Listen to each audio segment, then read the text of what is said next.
The ugly ring, the true worth of a person. Long ago, in the beautiful land of Egypt, near the gentle Nile River, there lived a wise monk named Nun. He was known throughout the land, not only for his deep wisdom, but also for his simple, humble way of life.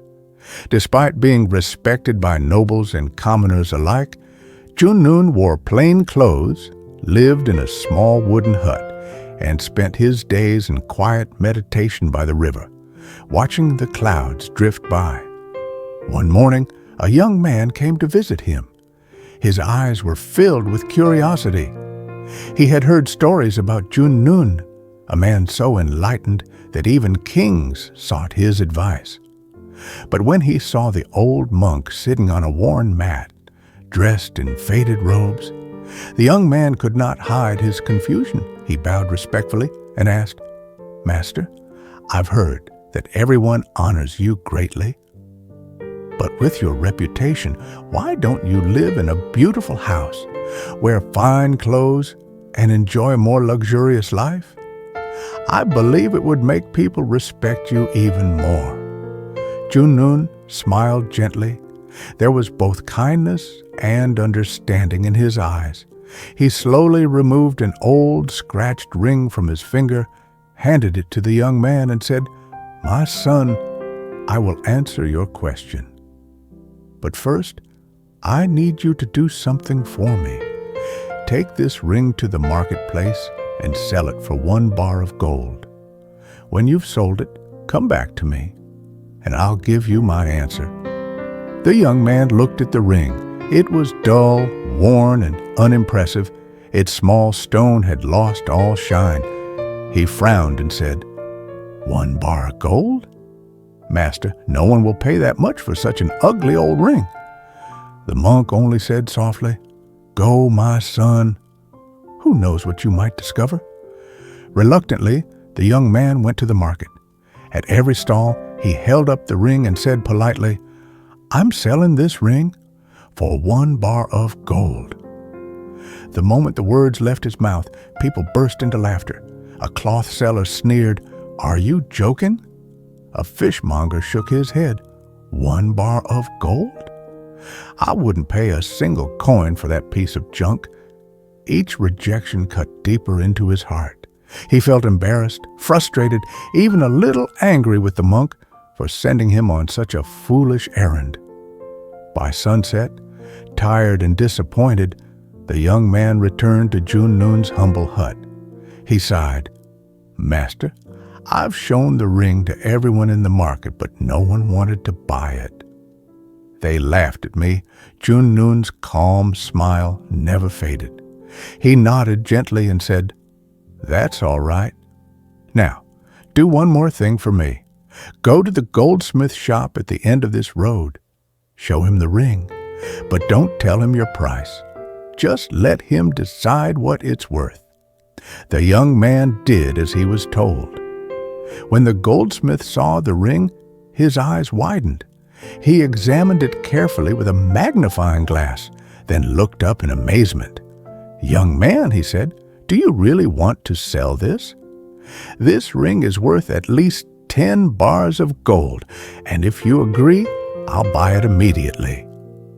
The young man was stunned. A rush of emotion filled his heart. Surprise, regret, and sudden understanding. He ran back to the monk, breathless, and exclaimed, "Master! Now I understand. Everyone in the market was blind. They couldn't see the ring's real value, but the goldsmith knew right away that it was worth far more than I imagined." Nun smiled once more and said softly, "That, my son, is your answer. The ring's worth didn't lie in its worn surface, but in its essence. And so it is with people. A person's true value isn't found in their clothes, wealth, or outward beauty, but in their heart, their character, and the light within their soul."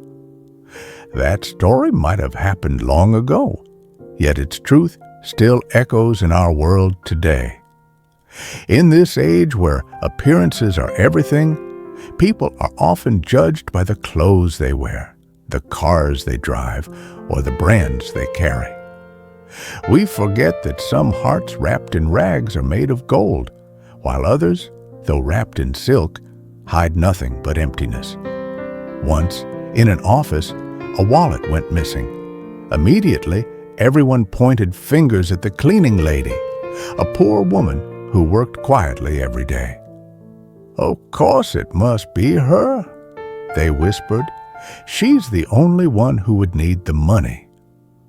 No one bothered to look up at the security camera in the corner, but the manager, calm and fair-minded, quietly checked the footage, and the truth stunned everyone. The thief was not the poor woman, but a stylish employee, well-dressed and admired for her charm. If not for that camera, the innocent woman would have carried the blame forever, simply because of her worn shoes and faded clothes. A single kilogram of rice holds different value depending on who sees it. To a housewife, it means meals for her family. To a farmer, it's the reward of sweat and hard work. To a noodle maker, it becomes profit. And to a brewer, it turns into fine wine. The rice never changes. Only the eyes that see it do. Just like people, our worth depends on who truly understands us. Junun once said, "You cannot judge a person's worth by first glance. Sometimes what looks like gold is merely brass. And sometimes what seems worthless is the treasure you've been searching for all your life." In this life, there are many ugly rings, people who may look ordinary yet shine with inner brilliance. And there are those who glitter on the surface yet hold little within. So, don't rush to judge. Look deeper, not with your eyes, but with your heart. Because somewhere beneath the dust and the flaws, you might just find the gold that this world has overlooked. The mended heart. That morning, the little town square was unusually lively. The golden sunlight spilled gently across cobblestone streets. And in the center stood a young man, his face radiant with confidence. He placed his hand proudly on his chest and declared, "Everyone, look! No one in this world has a heart more beautiful than mine." The crowd gasped. Curious eyes turned toward him. And when he revealed his heart, they all understood why he spoke with such pride. It was indeed magnificent, red, full of life, perfectly smooth and flawless. No scars, no cracks, no wounds. It beat strong and steady, pulsing with youth and perfection. People around him whispered in awe, "Truly beautiful! It must be the most perfect heart I've ever seen." The young man smiled wider. He felt proud, admired, and almost invincible, as if his heart alone could outshine the morning sun. But then, from the back of the crowd, came a soft, raspy voice, a voice aged with time. "Your heart," it said, "is beautiful indeed, but it's not as beautiful as mine." Everyone turned. From among them stepped an old man, frail but graceful. His eyes were calm and deep, like still water that had seen many storms. The young man laughed lightly. "Old man, if you believe your heart is more beautiful than mine, then show us. Let everyone here see it." A hush fell over the crowd. The old man nodded gently. He opened his worn jacket and revealed his heart. It was beating, but it was nothing like the young man's. The crowd gasped. That heart was covered in scars. It had patches stitched together, some of which didn't even fit properly. There were rough edges, uneven colors, and even holes left unfilled, as if pieces were missing forever. People started to laugh. How could that ugly, broken thing be more beautiful? It looks like it's been torn apart 100 times. The young man smirked. "Look at mine," he said proudly, "and then look at yours. Mine is perfect, strong, whole, untarnished. Yours is damaged, scarred, and falling apart. And you call that beautiful?" The old man smiled softly. There was no anger in his eyes, only kindness, only peace. "Yes," he said quietly, "your heart is perfect, but I would never trade mine for yours." He placed a trembling hand over his chest. "You see these scars?" he asked. "Each one tells a story. Each patch marks a person I've loved." The laughter faded. Even the wind seemed to stop. The old man continued, his voice gentle but firm, like a lullaby woven with truth. "Every time I loved someone, I gave them a piece of my heart. And often, they gave me a piece of theirs in return. The pieces never fit perfectly. No two hearts ever do. But that's what makes them precious. These scars, these rough stitches, they are the proof of my love, the memories of lives I've touched and people I've cared for." He paused, then looked straight into the young man's eyes. "There were times," he said softly, "when I gave a piece of my heart and received nothing back. Those are the holes you see, the ones left empty. Yes, they hurt, but they remind me that I once loved deeply, even when love wasn't returned." The young man stood frozen. The crowd was silent. Only the beating of two hearts filled the space, one perfect but cold, the other broken yet alive with meaning. And suddenly, the young man saw beauty, not in perfection, but in pain, in the courage to love, in the strength to give, and still remain kind. Tears welled in his eyes. He touched his own flawless heart, and for the first time, it felt empty. With trembling hands, he tore out a small piece of his heart and offered it to the old man. The old man received it tenderly and placed it into one of his missing spaces. Then, smiling, he tore off a small piece of his own scarred heart and placed it into the young man's chest. A warm, golden light spread between them. The young man's heart, once smooth and perfect, was now marked with a single patch, imperfect but full of warmth. It pulsed differently now, slower, deeper, alive. He looked up, tears in his eyes, and whispered, "Now I understand. A beautiful heart isn't one without scars. It's one that loves, that gives, that dares to be hurt for the sake of others." The old man smiled, his wrinkled face glowing in the sunlight. He gently placed a hand on the young man's shoulder, and together they stood there, two hearts beating as one old and scarred, one young and newly awakened. From that day on, the young man no longer boasted about perfection. Instead, he learned to give, to share, to forgive, to love without expecting anything in return. He understood that to live fully is to allow your heart to be touched and sometimes torn. In life, we all carry scars, memories, heartbreaks, moments of loss, and pieces of love we gave away but never got back. Yet those scars don't make us weaker. They make us real. They remind us that we've lived, we've cared, we've loved, truly and deeply. A perfect heart may look beautiful, but a scarred heart, one that has known love, pain, forgiveness, and kindness, is the most beautiful heart of all. The story of redeeming conscience. When I was in high school, I was just an ordinary student from a poor countryside family. We lived simply. Sometimes even porridge was a luxury. But like every 17-year-old boy, I also had dreams, small, innocent dreams. And one of them was to have a wristwatch.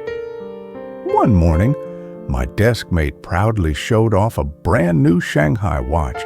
It glittered under the sunlight, catching everyone's attention. He rolled up his sleeves and walked around the classroom with confidence, while the rest of us stared in admiration. I sat there silently, pretending not to care, but inside, envy burned deep. That night, I even dreamed of owning a watch like his, shiny and elegant, gleaming on my wrist as my classmates looked at me with admiration. That weekend, I went home. In the small, smoky kitchen, my mother was stirring a pot of thin porridge. I hesitated, then finally said, "Mom, I want to buy a wristwatch." She stopped stirring. Her eyes softened, but her voice carried quiet sadness. "Son, we barely have enough to eat. How could we possibly buy a watch?" Her words hit me hard. I didn't say anything else. The porridge tasted bland that day, maybe because of the lump in my throat. I quickly finished my meal, packed my bag, and got ready to return to school. Just as I was about to leave, my father, a quiet man who rarely spoke, asked softly, "Why do you need a watch, son?" His question lit a small spark of hope inside me. I thought quickly and lied, "Dad, my class is preparing for the university entrance exam. We don't follow the school schedule anymore, so everyone needs a watch to manage time." He didn't reply. He just sat by the doorway, looking out at the empty yard, silent as ever. I went back to school, trying to push away my foolish dream. But a few days later, as I was sitting in class, I suddenly saw my mother waiting outside the school gate. She smiled as she approached, holding a small floral cloth bag. "I have something for you," she said gently. I opened it. Inside was a shiny new Shanghai wristwatch. I froze. Then my heart leapt with joy. I immediately put it on, my hands trembling. Mother looked at me, reached over, and pulled my sleeve down. "Listen, son, a watch is precious. Keep it hidden under your sleeve so it won't get scratched. Don't lose it. Don't break it, okay?" I nodded, overwhelmed with happiness. But then I couldn't help asking, "Mom, how did you get the money to buy it?" She hesitated for a second, then said quietly, "Your father sold his blood." The world went silent. My heart stopped. I stared at her in disbelief. My father sold his blood to buy me a watch? That night, I sat alone in the dormitory, staring at the ticking watch under the dim yellow light. Each tick, tick pierced my heart. It felt as if I could hear my father's heartbeat, drained from his body so I could have this little piece of vanity. Every second, the hands moved. Guilt sank deeper. I couldn't bear it anymore. The next morning, I took the watch off, wrapped it carefully in the same floral bag, and placed it in my drawer. I couldn't wear it again. I asked some classmates if they wanted to buy it. They looked at me puzzled. "Why sell it? It's beautiful. Don't you like it anymore?" I forced a smile. "I just don't want to keep it." No one believed me. In the end, I went to see my homeroom teacher, a kind, gentle man who had always cared for his students. When I stood before him, tears welled up uncontrollably. I told him everything, from my childish wish to the lie I told to my father's sacrifice. My voice trembled as I said, "Sir, I can't keep this watch. Every time I look at it, I feel guilty." He was silent for a long time. Then he patted my shoulder gently and said, "Don't be sad, my boy. It just so happens I need a new watch. Let me buy it from you for the exact same price." I nodded, unable to speak, tears streaming down my face. I used that money to pay for 2 months of meals at the school cafeteria.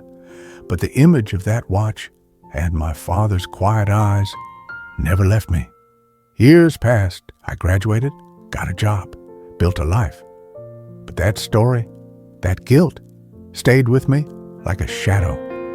One day, I returned to my hometown and decided to visit my old teacher. He was old now, his hair silver, his smile still gentle and kind. I asked, voice trembling, "Sir, do you still have the watch?" He smiled softly and opened an old wooden cabinet. Inside, he took out the same floral cloth bag. I recognized it immediately, the one my mother had given me that day. He unwrapped it carefully, layer by layer. And there it was, the watch, still shining, untouched, as if time itself had never moved. I was stunned. "Why, sir? Why didn't you ever wear it?" He looked at me with warm, knowing eyes and said slowly, "Because I was waiting for you to come and take it back." My voice broke. You knew I would return?" He smiled. "Yes, because that watch isn't just a watch, it's the conscience of a man." I stood there, tears blurring my vision, the memories of my parents, of that small kitchen, of my teacher's kind eyes, all flooded back. I held the watch in my hands again, feeling its weight, not of metal, but of love, sacrifice, and redemption. From that moment I realized time isn't measured by the ticking of a clock, but by the moments of love and honesty that define our souls. My father had given me a lesson far greater than a gift. He sold his blood so I could learn that nothing in life is worth more than a clear conscience. We all make mistakes, but true redemption begins when we have the courage to make them right. The hands of the watch still turn, marking not just ours, but the heartbeat of compassion, honesty, and human dignity. A watch can tell time. My teacher's voice echoed in my mind. But only a pure heart can tell what time truly means. And that, I realized, was the day I finally redeemed my conscience